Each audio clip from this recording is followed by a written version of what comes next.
afternoon, everyone, and welcome to episode 14 of GSO Ocean Classroom Live.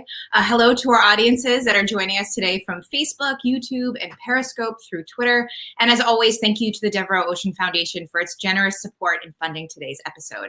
My name is Holly Morin. I'm a marine biologist and a science communicator with the Space Center at the University of Rhode Island's Graduate School of Oceanography. And I will again be your host today. As always, like we've done in the past, we want to remind everybody out there, we want to be keeping things conversational today.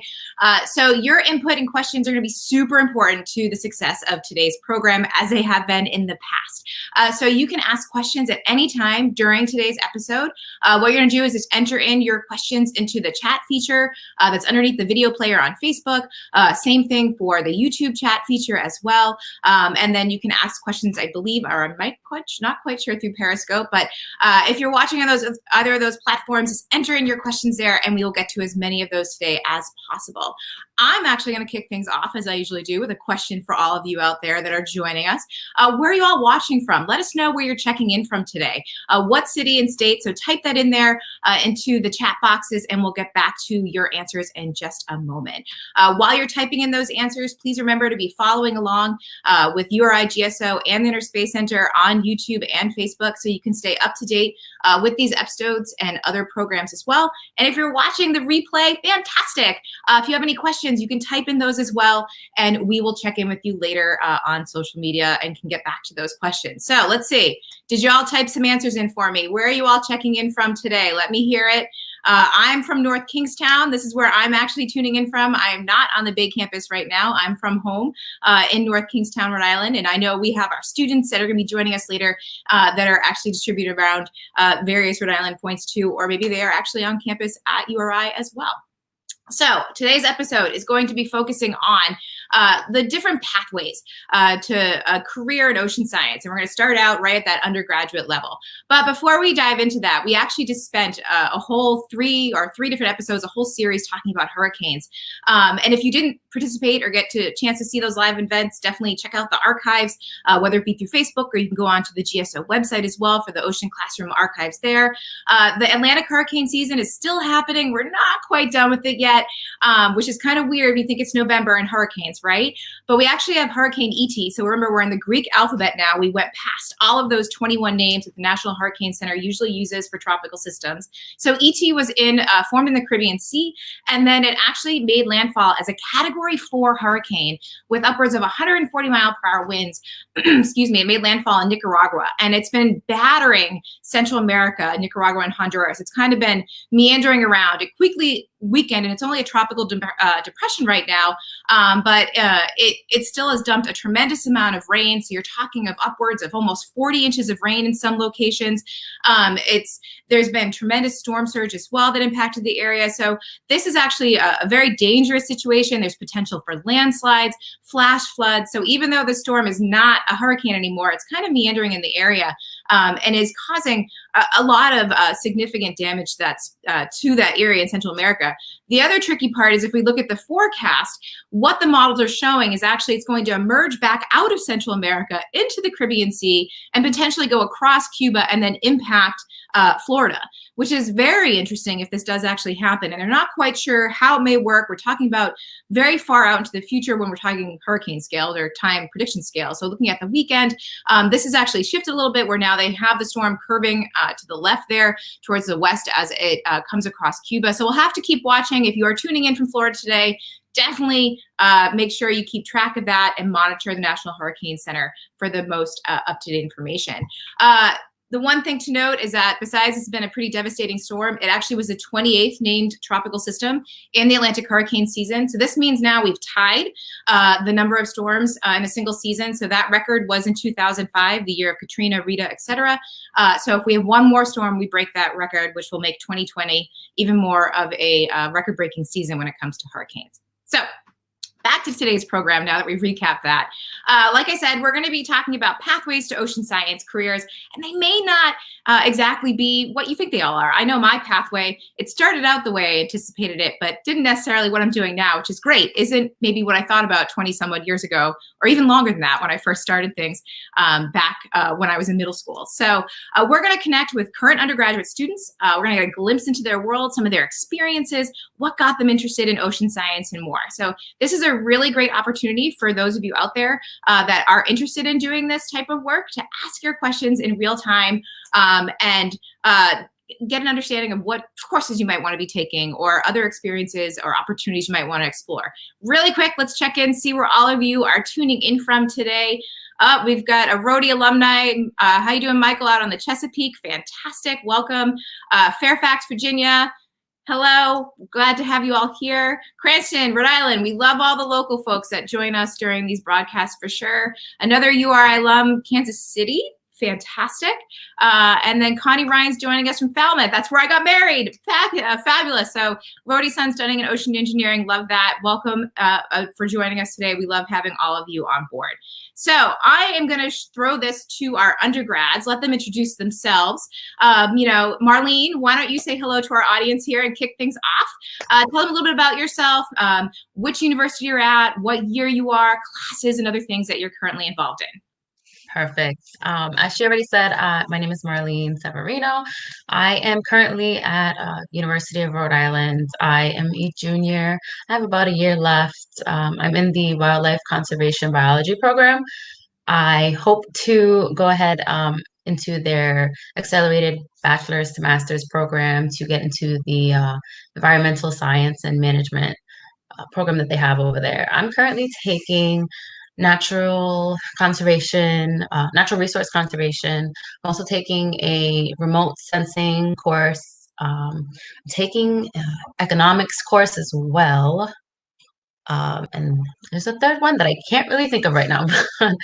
That's about it for me. No worries. That's perfect. Awesome. So Sean, why don't you say hello and share a little bit about yourself with our audiences? Hello, everyone. My name is Sean Mckenzie. I'm from East Greenwich, Rhode Island, and I grew up on the local beaches of Narragansett, and they taught me a lot about the coastal community. And I'm a junior at URI right now, studying. I was studying mechanical engineering, but I actually switched my major to the marine affairs program, and I want to study more about the atmosphere and kind of storms and what they do to the coast, how they affect different stuff about the atmosphere, and help people figure out, like what storms are doing what and what the wind is doing, the waves, stuff like that. So. Awesome. Thanks, yeah. Sean. And Emma, why don't you say hello to our audiences and let them know a little bit about yourself? Hi, my name's Emma Harley, and I'm actually from Anna Maria, Florida. I am currently in the oceanographic geology department, and I'm a freshman. And the classes I'm taking right now that have to do with ocean is CSI Ocean Honors, and I'm also taking an oceanography class called You Life in the Sea. And my goal with this is to study stuff like at the bottom of the Mariana Trench and study different coastlines, because that's what oceanographic geology is.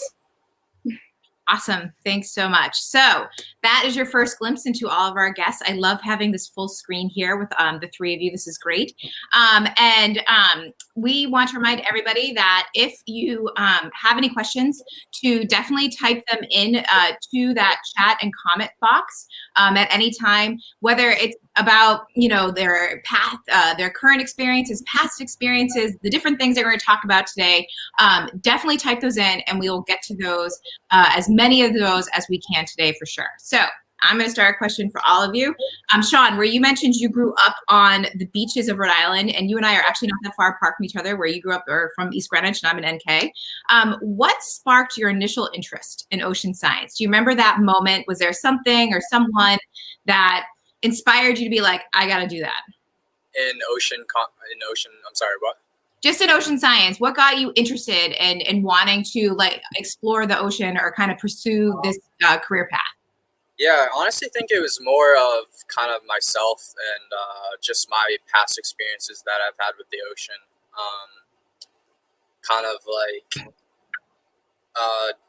I mean, I played a lot of team sports in high school, so I think doing more surfing and being by myself, I guess, it kind of makes you think of the ocean as in a bigger sense. You know what I'm saying? You know what I mean? So, yeah. And how long? This is a great picture. Is this of you surfing? Yeah. That was during a surf contest at Narragansett Beach. In I think I might have been 15. Wow. And how long have you been surfing for?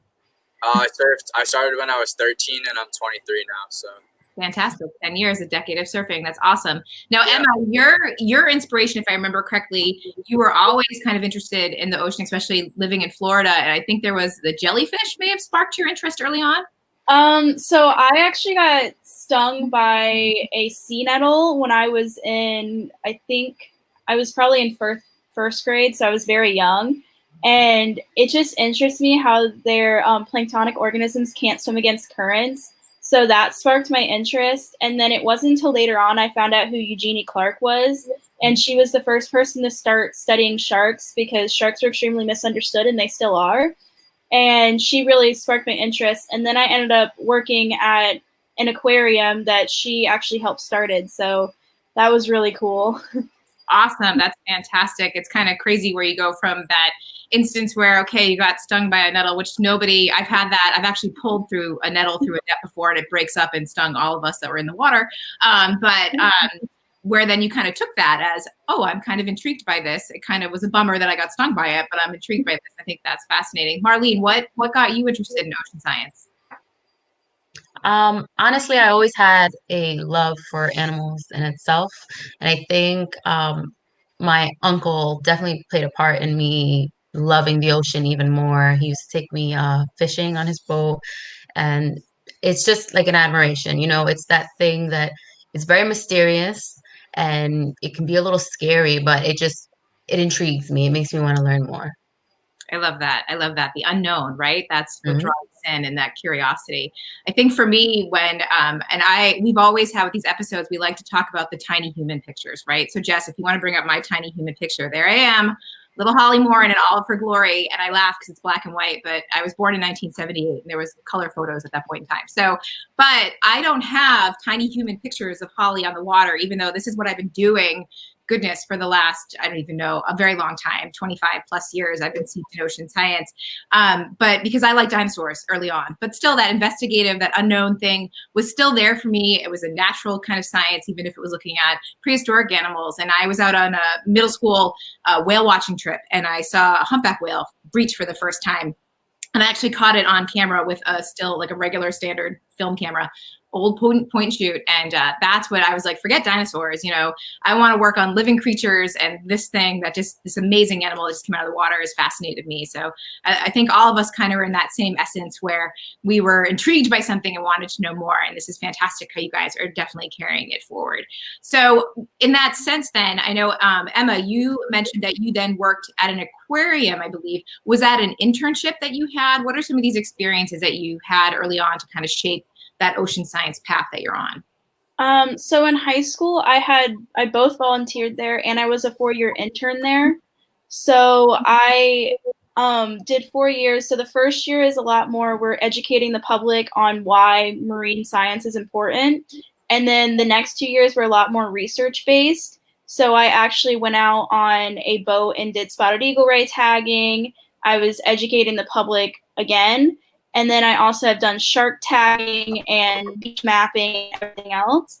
And then it wasn't until my senior year I actually started an independent study with somebody in the benthic ecology lab. Her name was Greer Babe.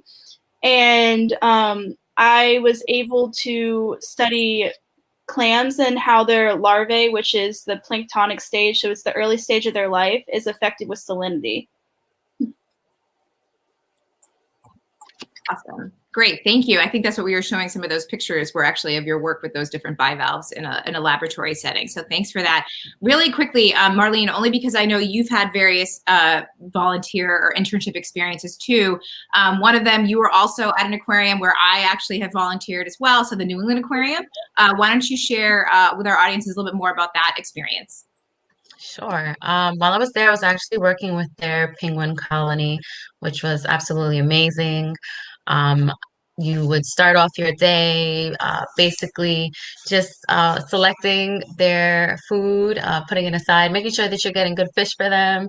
Obviously, let it thaw for a little. Then we'd get into the water with them, clean the exhibit, uh, feed them at one point, which was amazing. They'd be swimming past you, and it was honestly the most amazing experience I've ever had. And how did you go about getting that internship? So when I was at the aquarium, I was actually in education and would do a lot of their interpretive programs. But how did you go about getting, because working in the penguin sound with the penguin sounds absolutely fantastic. And I'm sure people are like, well, that's great. But how did you have that opportunity kind of come to you? Or how were you able to have that opportunity? Honestly, I was just trying to find any type of experience that I can get. Obviously, our field is very uh, competitive to actually get into. So I knew I need to have as much background as possible. I was just looking around. I knew that the New England Aquarium, I love that aquarium. I think it's great. They do a great job over there. So I just basically researched it online and I saw that they had a bunch of different volunteer and internship opportunities as well. And then I just applied and I went from there. I had to do the whole interview process, but that was pretty easy. It wasn't too crazy. Yeah, awesome. Yeah, so that's really what the essence of it is go ahead and kind of do the research, look at different opportunities. If you don't necessarily understand what the opportunity might be, ask questions, email the contact. There's usually an email that's there as a point of contact, but then just apply and see how everything shakes out. I think that's great. That's kind of what I did as well. And I just ended up in education, which is what I'm doing right now. So we actually have some questions from our audiences, which is fantastic. So I think one of them was looking at the different disciplines of oceanography, how these different branches, sorry, too much coffee this morning, work together, and how do you inform each other's understanding and build complete pictures of what is happening in the ocean? What an absolutely fantastic question from this is our 6th grade class that we have that has been joining us from Jamestown. I love that question. And ocean science really is a multidisciplinary effort where you can't just be like, oh, I'm going to go look at the biological sciences, or even with my work when I was looking at stellar sea lions, right? I can't just say I know what's happening with these sea lions because of one thing. It's usually multiple factors that are being influenced by all different aspects of ocean science that are kind of working together. They're going to help you answer whatever question you might have. Now, Sean, I actually find it really interesting because you have dabbled, it seems like, in a bunch of different disciplines now, which I think is great in ocean marine science. So you kind of went from, if I remember, engineering, and then you're in the marine science and now marine affairs, but they're still all connected, right? Everything you've learned from one discipline will carry into the other. Yeah, for sure. That's what I really like about it because I started off in engineering and working kind of like in the labs and stuff. It was more of like measuring and stuff like that. But I kind of realized I wanted to be outside and do stuff, more of with the environment. So I think that really helped me kind of just guide me in the right direction. I think it's good to mix different, just not disciplines, just ideas and kind of see where you fit in, try to see where your knowledge lies and put it to good use, Awesome. Yeah. And then Emma, with the honors course that you're taking with Dr. Oman that you had mentioned, I've actually helped out with that course as well. And it's a really great experience, but maybe you might want to explain a little bit about the students that are involved, because it's not just marine science students that are taking part in that honors course, right? No. So actually, I am the only marine science student in that course. I think it's 10 kids this year for this semester. And I am the only marine science. We have a biology major, we have a mechanical engineering major, and we have something all across the board. Actually, when we have to do this project where we just do research on different ocean factors. So some people are using cameras and seeing how the tides change. And then my project, I'm actually doing continuation on what I studied in high school. And nobody has any clue what my topic's about because all of them are interested in oceanography, but they've never really studied it before. But that's actually really great then, because now you are a resource, and that's actually a great experience for you to be able to communicate effectively about what you're doing for people that may not necessarily understand it at the get-go, right? So what a great experience that is. Emma, we actually have another question for you. This is again from our friends there at Jamestown. So Maddie would like to know, are you going to study animals at the bottom of the ocean? what kind of organisms live there, and what specific adaptations do they have? So if you're looking at animals or the deep sea, Emma, is there a specific animal there that you'd like to study? So for my major, I will not be studying organisms specifically, but I do think it would be very interesting to study like the giant squid or the colossal squid. But for oceanographic geology, you're actually studying the plate tectonics and different landforms at the bottom of the ocean or on the coastlines. So I specifically will not be studying those things. Oh, that's actually a picture of me planting coral during my internship. That was very different, not necessarily deep species, but still a great experience to put up there and show and share. Marlene, is there an animal or a group of organisms that you would like to focus on studying? I don't think as of right now I do have anything that I like to focus on. Obviously, I do love the penguins. I would not mind working with them some more, and of course, maybe finding out some more about them. I feel like you can always learn something. There's always something that you can learn every single day, even when you think you know a topic wholeheartedly. So. Oh, that's such great advice. Yes, there is. And you know what? It's perfectly fine to say, I don't know. I tell that people all the time that, you know, when you get asked a targeted question, what would you like to do with X? It's fine to be like, I don't know right now. And I think that you saying you just want to learn is great, because that's what I get excited about. I mean, I have now through these programs even learned I didn't know very much about horseshoe crabs, or you know, when we're talking about hurricanes. I'm a marine mammal biologist by training, and I've learned all these different things because of the different groups and people that I've worked with, not only for these programs, but over the course of my career. So these are fantastic questions that we're getting from our audience. Keep them coming, and we'll keep answering as many as we can. So what do you guys think about when when you talk about, I mean, I know some of you have had interesting paths, let's say. So Marlene, how you've gone about things. I know you started out in Florida and then you came back. Why don't you talk a little bit about that, how you kind of went from point A to B to C, and then if there's any folks along the way that may have helped you or guided you in figuring things out? Absolutely. I went into Florida for FIU. I was there for a year. It's super expensive. I was paying out of state in tuition.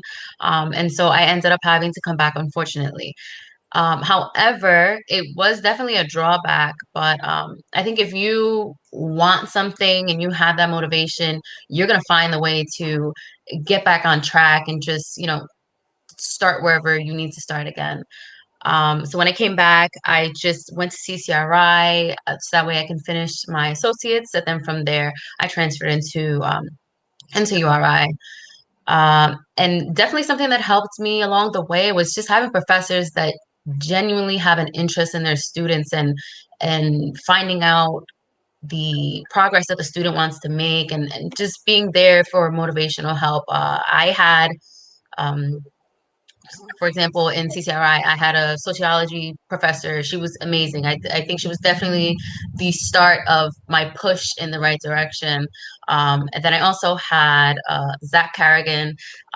He was great. He still is great. Even to this day, I can email him and for any type of advice, and he is always very, very helpful, which is guiding me in the right direction.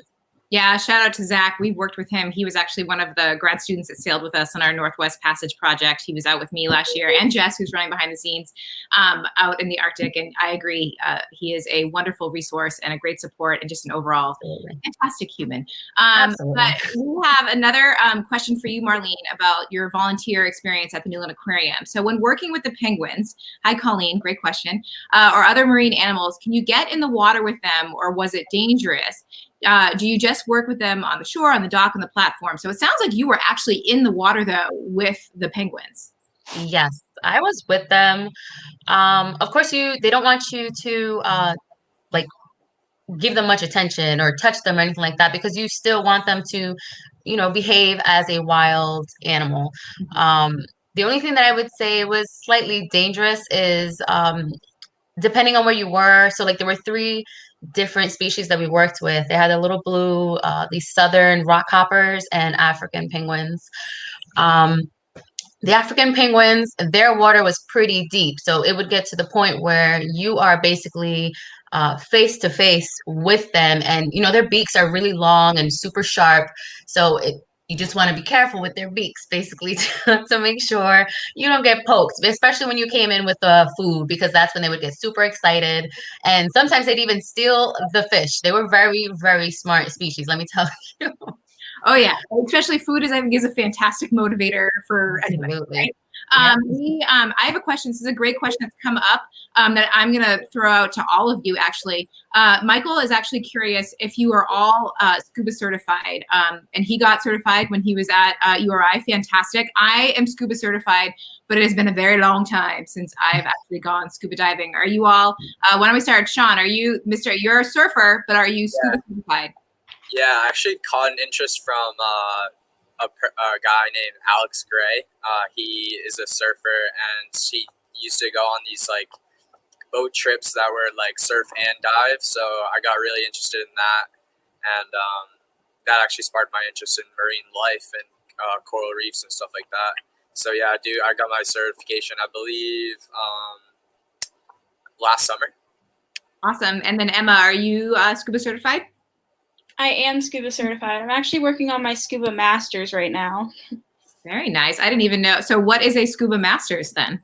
It's, you get certified so you're able to teach other people. Ah, all right. Excellent. Yep. So then you can be a scuba instructor. Yes. And then Marlene, are you scuba certified? I actually am not, unfortunately. I have been looking into it. Of course, with the whole COVID situation, it's definitely stalling everything. But I do plan on doing it hopefully by next summer. Well, this upcoming summer, should I say.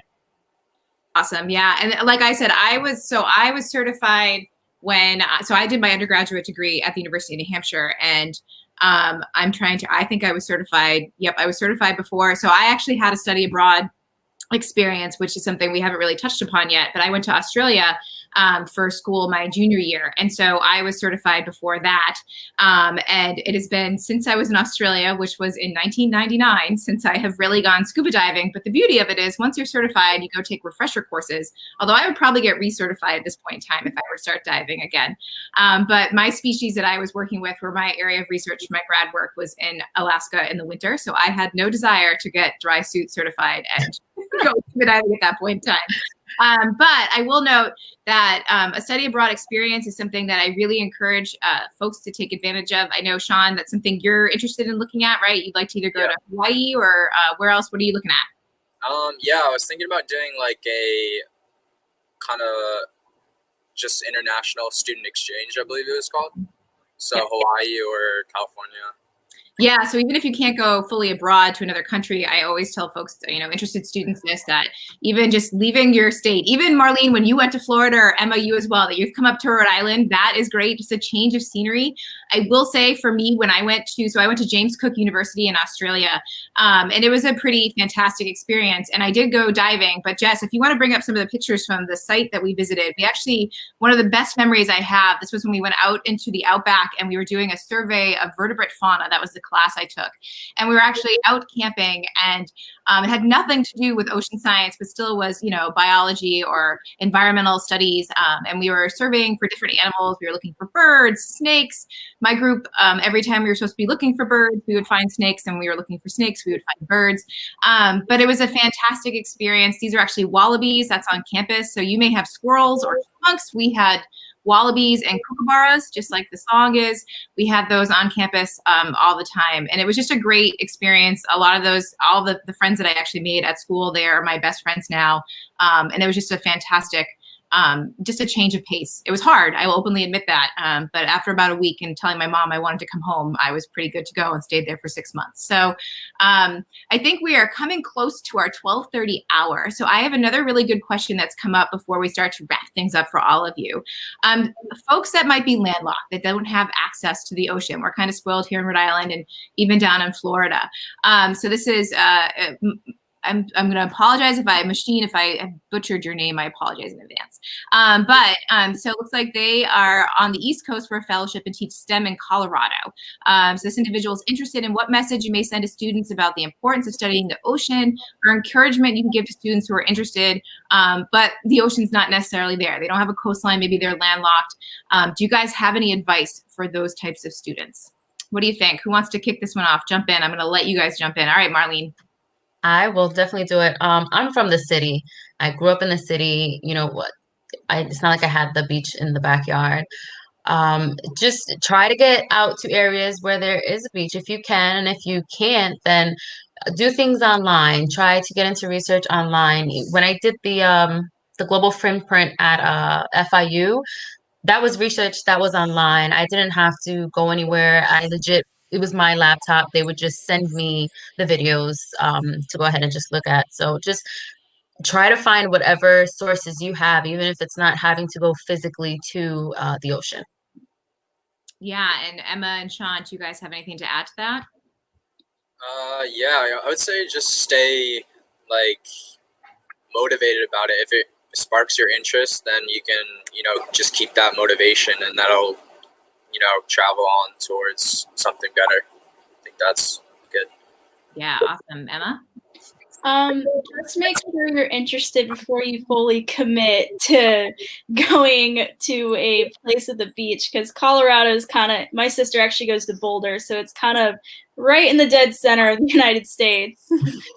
Yeah, and then, I mean, the other thing to think of is that just because you don't have that ocean in your backyard, it's kind of, Marlene, what you were saying is, doesn't mean you're not connected to it. It's very interesting when you look at marine mammal research for interest. For example, when I started my grad degree in the early 2000s, most of the marine mammal programs made sense. They were at universities hugging the coast, right? But now they're everywhere. You can study marine mammals from a university in Montana, from New Mexico, from Arizona.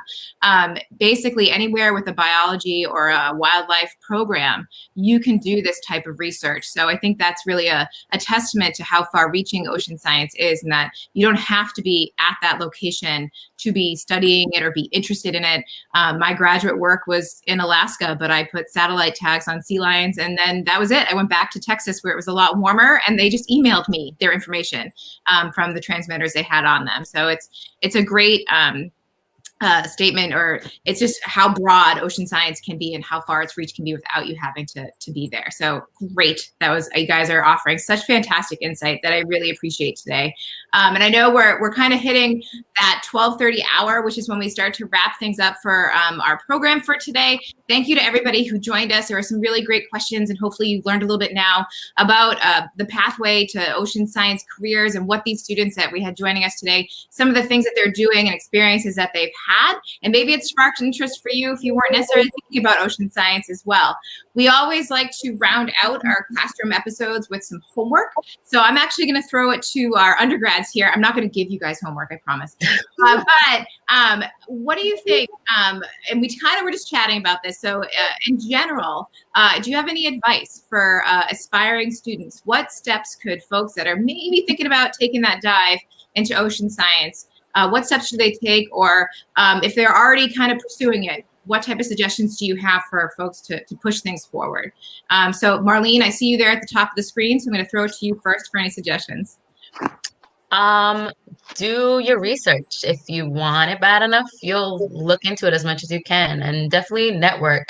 If you do get into internships and volunteer positions, treat it like a job. Make sure you do as well of a performance as possible, because those are people who can possibly lead you on to meeting more people and doing even better of a job somewhere else. Fantastic advice. Fantastic. Sean, what are your advice for potentially aspiring students? I would say just learn from your mistakes as much as possible, and always, I just remember something that came right up is being in younger days when you would do those small sand-based stuff like that, and it just from a smaller scale, it really does get bigger, and there's definitely stuff that is out there, for you to work on and help out, jobs and yeah. Yeah. Emma, do you have any advice? I would definitely recommend looking into internships, especially if you're from a state like Colorado. You can go internship at an aquarium. And yeah, like Marlene said, treat it like a job. It's very important, and you'll have lifelong connections if you do. You might find somebody who works in Australia, and they might want you to come work for them. And it's definitely an experience that you want to try to accomplish. And I would build off of that and say too that even if it's not an aquarium, if it's even a vet's office, if it's, you'd be surprised what researchers would be interested in. It doesn't have to be something that's directly connected to marine science. I did work for a nonprofit that was a genetic disorder, and my graduate advisor was asking more questions about that work than my aquarium experience, my work at Shoals Marine Lab, all these different things that I'd done. And so you never quite know. And then the other thing to realize too, and Marlene and I actually were chatting about this, is that a lot of these opportunities are going to be volunteer. They're going to be internships that you're volunteering your time and get that experience. And it's hard, right? It's hard. And you start to balance, okay, well, I have another job that I might need to do, and I have this internship, and you start to do that dance, which is part of the beauty of being an adult. And so just, stick it out. And it's okay. What I always tell people is if you don't like something, that's just as important as figuring out what you do like. My freshman year of undergrad at UNH, I was doing laboratory research looking at Daphnia, which are little teeny tiny planktonic animals, and counting how many cells of algae they had in their stomachs. And I quickly realized that I'm not joking, my eyelashes are too long to look through a microscope. And it made it really hard for me to do that work. And so I was like, I can't do this. And that was okay. I would rather figure that out now than 4 years down the road and decide I'm going to start looking at plankton and other things. So it's, again, figuring out what you don't like is just as important as figuring out what you do like, because you kind of notch those things off and it helps form that path that you're creating for yourself. So awesome advice, guys. Thank you so much to the three of you for joining us today. I really appreciate Sean, Emma, and Marlene, your input today and sharing your experiences with everyone. Thank you to everybody from behind the scenes or at the Interspace Center and at URI GSO for all your help making these programs the great resource that they are right now. And then they also live on at the GSO website for you to check out. And thank you again to the Devereux Ocean Foundation for their support. And lastly, thanks to all of our audiences, right? Thanks for taking the time to join us today and learn a little bit more. You want to remember that this is actually the first of a 4-part series. We're calling it Framing Your Future. So our next episode will be on November 19th at 12 p.m. Eastern Time. And we'll be taking that next step. So looking at graduate school, graduate studies. So mark your calendars and join us for that program as well. I want to make sure you follow along with URI, GSO, and the Interspace Center for social media. And that's how you're going to find out more about classroom events, more of these events, and other topics. If there's other topics you're interested in, there'll be a form that's shared. Fill out that form and let us know your feedback and how we might address other topics that you're interested in. But otherwise, again, Emma, Marlene, Sean, thank you so much for joining us today. Everybody out there, be well, be safe, and we'll check you all next time. Thanks. Thank you. Bye. See ya.